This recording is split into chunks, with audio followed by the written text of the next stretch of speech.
المنتخب الجزائري اللي حكايته حكاية بعد فوزه الصعب على بوتسوانا ب3-1، تعادل خارج القواعد أمام منتخب غينيا ب0-0، تأجل موعد تأهله الرسمي إلى نهائيات كأس العالم إلى غاية بداية شهر أكتوبر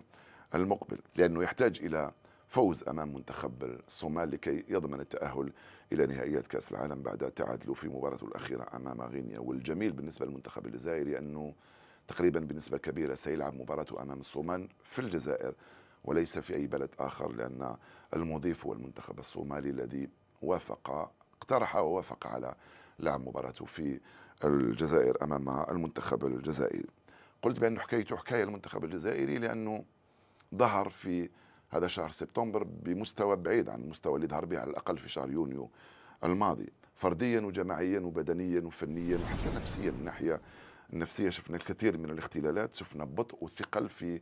الرتم وفي النسق وفي إيقاع اللعب، حتى أنه طرحت الكثير من التساؤلات وعلامات الاستفهام. طبعا بالإضافة إلى ذلك كان فيه خيارات المدرب التي لقيت انتقادات كبيرة في الوسط الإعلامي والجماهيري الجزائري، خاصة مع استمرار الاعتماد على ما يسمون من يوصفون بالكوادر الذين تراجع مستواهم نسبيا، خاصة أولئك الذين انتقلوا إلى دوريات عربية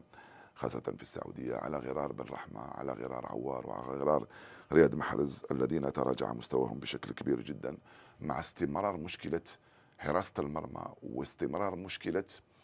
تقلص الخيارات على مستوى الرواق الأيمن فيه عطال فقط، وعلى مستوى وسط الدفاع اللي فيه فقط رامي بن سبعيني،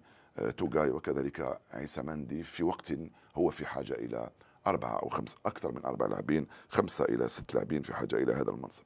طبعا كل الانتقادات اللي حصلت لم يكن غايتها الإعلامية والجماهيرية أنه تدخل لدرجة أنه المطالبة بإقالة المدرب أو بالاستغناء عن بعض اللاعبين، لأنه ليس الوقت ولأنه هذا من صلاحيات المدرب، ولكن أثار الكثير من القلاقل في الأوساط الكروية في الجزائر، دون أن يؤثر على ثقة الجماهير في لاعبيهم وفي الناخب الوطني الذي بإمكانه أن يصنع الحدث في بداية شهر أكتوبر المقبل في 6 أكتوبر أمام الصومال في ملعب ميلود هاتفي، ثم أمام منتخب غينيا في ملعب شهيد حسين أيت أحمد بتيزي وزو. الغاية هي نسيان الإخفاق الكبير الذي حدث قبل 4 سنوات عندما خسر المنتخب الجزائري ورقة التأهل إلى المونديال